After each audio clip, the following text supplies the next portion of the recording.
Yo, it's Derek. I'm sure most of us have that one type of game we used to play super often, but slowly drifted away from for one reason or another. And I'd bet I'm not the only person to have that type of game be LEGO games on the Wii specifically. Well, I guess in this video's case it'd be the Wii U, but man, who cares? LEGO Indiana Jones, LEGO Star Wars, LEGO Batman, keep that one in mind. They're just fantastic. Fantastic? Yup, LEGO Marvel Superheroes, that's the game I'm talking about today. This game entered my sight near the end of my LEGO game obsession when I was a kid, but that also means I have some more recent memories with it. I can still remember exactly how Sandman says, "I think I'll give you a hand! Or two!" And how I was at like 98 or 99 point something percent completion on my Wii U copy before I just stopped playing for some reason. That changes today though, because I need to prove I can get every Steam achievement in a game made for, well, I was gonna say 6-year-olds, but the age rating is actually E10 and up, so we're talking like 5th grade or something. That means it's time to get serious. The Silver Surfer got low diffed by a loose rocket, and now there's some highly powerful cosmic bricks scattered all around New York City, because of course it's in New York City. And some of S.H.I.E.L.D.'s best heroes need to find them and take down some rampant supervillains. First stop is Iron Man and Hulk at Central Station to take down Sandman. Walls not good! Walls only keep people apart! Oh yeah, Spider-Man's here too. Makes sense. A Spider-Man villain calls for the spider himself, I guess. Not an issue for the Green Giant and the Spider with Elon Musk if he was awesome tagging along. Now, Mr. Fantastic and Captain America are on the case of, Dr. Octopus. Trying to steal some of those cosmic bricks from Reed's lab. Kinda strange to have Spider-Man pop up for 2 levels in a row right away, especially when he's sort of fashionably late both times. I mean, I do love Spider-Man, so I can't complain too much, I guess. I got it! Yes! I got it! It's gonna happen a 3rd time. Alright, whatever. At least S.H.I.E.L.D. decided to finally send out the big guns for the next mission. Black Widow and Hawkeye. The best of the best have to check out what the Green Goblin is up to in what is perfectly described as the totally legitimate and unsuspicious office tower, Oscorp. Oh, thank God Hawkeye's here, man. Whoop his ass, Hawkeye. Are we just running the Spider-Man villain roster dry right away? Like Sandman, Doc Ock, Green Goblin, and now Venom? You know, I was really scared for this next level to be another piece of evidence for this being a thinly veiled Spider-Man game, especially since I just recently played Spider-Man Remastered for the first time, and this level takes place at the Raft, a fairly important part of that game.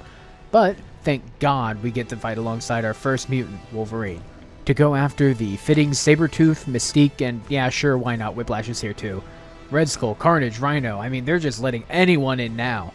Who the fuck is this? Leader? Oh, leader. One of the mightiest foes in this level is the Master of Magnetism, Magneto himself. I really like the part of the elevator fight where Sabretooth does next to nothing and I laid the beatdown on escaping prisoners with Hulk while Wolverine takes enough damage to regenerate and net me my first non-guaranteed achievement. The rematch against Abomination is pretty rad too, even if I forgot to mention that fight from the first level now that I'm writing this bit. I ain't gonna go back and write it in either. He's handled now, but oh, Magneto and Mystique got away and Magneto tore up the billionaire's precious suit! Dang it. I guess Cap and good old Tone have to put the iron back in Iron Man, but nothing can be simple.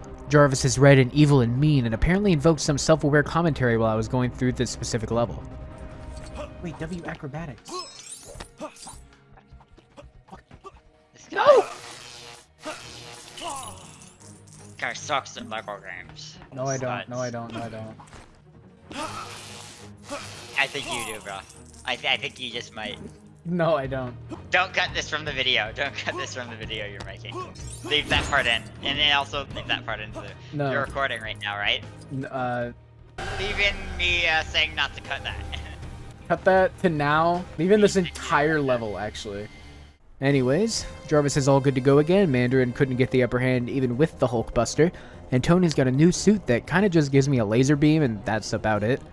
Looks pretty nice, though. Yes!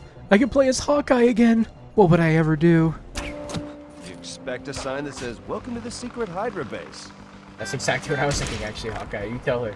Oh, well, I guess I was still winding down from the last level's commentary. Editor, burp for me. And a 60-minute unedited shot of me just taking a deuce. Nude, by the way. Honestly, I'm good, man. Instead of Spider-Man, this level has another cool guy joining us near the end. Human Torch! Yeah, him. Than Hawkeye. Yeah, we have an actual superhero on the scene. Red Skull. Here, I can prove that Red Skull bit was a joke. We don't support Hydra on this channel. Loki, the god of mischief, is up to mischief. I could not have seen this coming. Derek LF, hold that video up.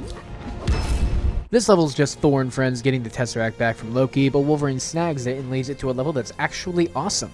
The X-Men saving a bunch of students because Magneto and his #1 meathead doing a light bit of terrorizing of Charles Xavier's Institute for Higher Learning. Magneto obviously gets away again, but Juggernaut might just be dead.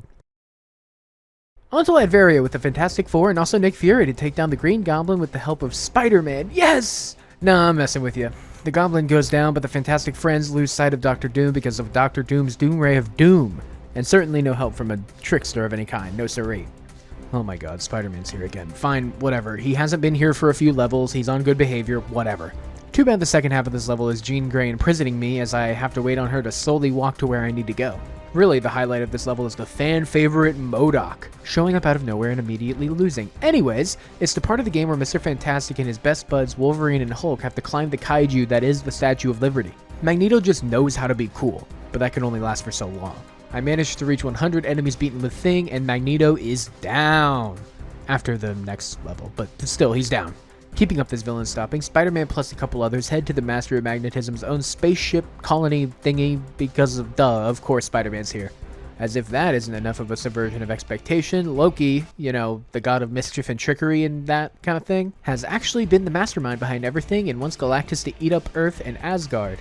Because Loki is a bad guy and wants revenge on good guys.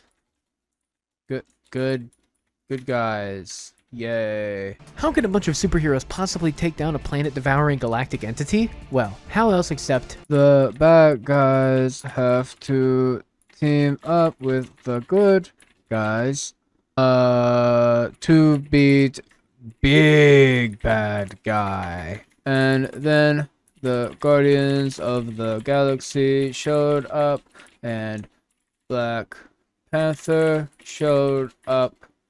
And to celebrate the end of the main story content, how about I beat the life out of Loki since he never had a proper direct fight? And yeah, the achievement's nice. LEGO Marvel Superheroes is one of those neat little LEGO games where you've got a whole big overworld to play around in with some mini objectives all across it. You can get stuff like new characters, vehicles, even the ever-important gold bricks. Would you believe me if I had nothing really substantial to say after a total of 8.5 hours of going around and doing these things? I really don't think you care to hear me talk about a bunch of puzzles, races, or fights in a game made for at least 10-year-olds, apparently. All that you need to know is that each race, escort mission, scavenger hunt, or whatever else to unlock who cares what was easy. Just time consuming. You know, maybe these LEGO games are made for children, maybe... I'm trying to rack my brain here to think of specific things to talk about aside from a few achievements like making a custom character specifically named Trevor for some reason and destroying 100 cars.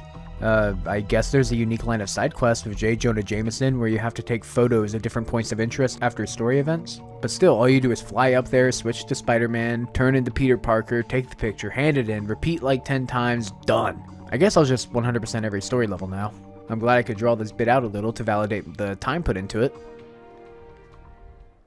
So, you come here often, or? Now that I'm being even a little more in-depth, I want to talk about some of the level-based mini-objectives. If you're familiar with some of the LEGO games like this, you probably have an idea already. Each level has a true believer milestone reward. I don't know what to call it. You just need to collect a lot of studs in a given level to get it. It's in every LEGO game like this. Same goes for mini-kits.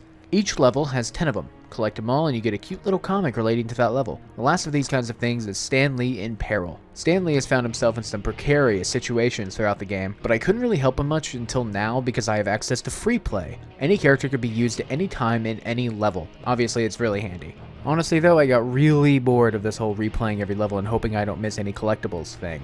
That is when I managed to remember the Deadpool levels. They're sort of like the standard levels, but they're a lot shorter, and instead of mini-kits, you've got unlockable characters, and most importantly, red bricks. You have to play each Deadpool level in free play to get a shot at getting these red bricks, but they are very worth the negligible effort required. Red bricks unlock cheats that you can buy, and the most important few are the gold brick detector, mini-kit detector, and stud multipliers. The first two just make the collectathon aspect of my 100%ing a lot simpler, and yeah, I guess the stud multiplier does too. Since the LEGO game devs love fun, these multipliers don't just get added up, they multiply into each other. At most, an individual multiplier is sitting at 10 times, but when all of the multipliers are stacked, you're looking at 3,840 times. Studs hold no real value to me anymore because I have so many of them, but real life money sorta does because our society has built itself upon it, so check out my Patreon if you want to. Anyways, each achievement relating to unlocking characters, and the 1 billion studs achievement in particular, are basically implied. Unlocking the ability to purchase each character was more or less unnotable as well. I'm just throwing them up now and not talking about them. Why does Black Cat get her own achievement? A lot of mundane, somewhat repetitive level replaying, Stan Lee saving, mini-kit collecting, side quest completing, other stuff like that which took a bit longer than I'd like to admit. I take down Galactus one last time. Every True Believer mini-kit and Stan Lee rescue is done, but I've got just one last trial waiting for me. Hey! Hope you guys aren't sick of races yet, because you ain't 100% in this game without finishing mine! Deadpool's side quests are just here to get more self-aware dialogue out of them. It's my 3rd quest, so you know what that means? The designers have probably run out of ideas. Once I wrap up this last quest and purchase the final character, I have 100%ed LEGO Marvel Superhero. Why am I missing 1 gold brick? I knew this would come back to bite me. Alright, so I've talked about the races scattered across the map a bit, but I didn't really mention that there are 2 types. One only gives you money, and the other one gives you gold bricks. The money ones are infinitely repeatable, while the gold brick races are not, thankfully. You as a viewer may be wondering, well, why don't you just follow the gold brick detector? Trust me, I tried. Problem number 1 arises from the fact that it only works at a limited range. I cannot detect the gold brick from the other side of the map. I have to be somewhat near it. Problem number 2 was the final gold brick race was wildly far up in the sky for some unknown reason. Game design is a magnificent thing. Now I'm done. Why do I have 98.8%? This is just ridiculous. I tried reading every comic like 3 times, made sure I really 100%ed every level a few more times. Nothing. Another beautiful idea came across my mind though. Oh wait, I know what it is. I know what it is. I know what it is. I know what it is. I know what it is. I didn't buy all the air vehicles. I have them, I just haven't bought them. That's it. That's the one. Come on. Come on. Okay, I have to have the 100% now, right? I'm not even going to play this one up. Wait. Aquatic vehicles. It's totally aquatic vehicles. Please, please, please, please, please. Come on, come on. If the achievement pop-up in the footage isn't enough to tell you, I am officially done with 100% save completion. Notice how I didn't say the word achievement anywhere. That's because I saved some dumb nothing achievements for the very end. So just give me a sec, then you can celebrate or whatever.